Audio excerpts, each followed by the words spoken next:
Thank you for joining me today. We're going to start the book of Exodus, chapter 1. Now these are the names of the children of Israel who came to Egypt. Each man with his household came with Jacob. Reuben, Simeon, Levi, and Judah.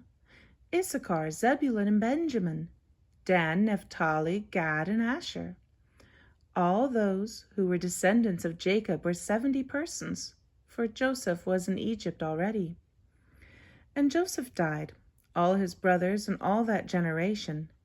But the children of Israel were fruitful and increased abundantly, multiplied and grew exceedingly mighty, and the land was filled with them. Now there arose a new king over Egypt, who did not know Joseph. And he said to his people, "Look, the people of the children of Israel are more and mightier than we. Come, let us deal wisely with them, lest they multiply and it happen, in the event of war, that they also join our enemies and fight against us, and so go up out of the land. Therefore, let us set taskmasters over them to afflict them with their burdens." And they built for Pharaoh supply cities, Pithom and Ramesses. But the more they afflicted them, the more they multiplied and grew, and they were in dread of the children of Israel.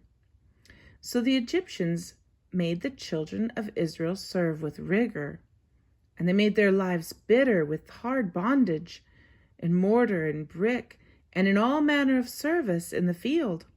All their service in which they made them serve was with rigor.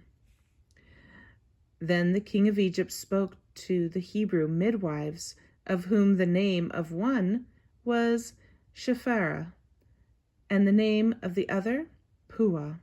And he said, "When you do the duties of a midwife for the Hebrew women, and see them on the birth stools, if it is a son, then you shall kill him.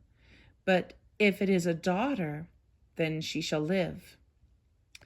But the midwives feared God and did not do as the king of Egypt commanded them, but saved the male children alive. So the king of Egypt called for the midwives and said to them, "Why have you done this thing and saved the male children alive?" And the midwives said to Pharaoh, "Because the Hebrew women are not like the Egyptian women, for they are lively and give birth before the midwives come to them."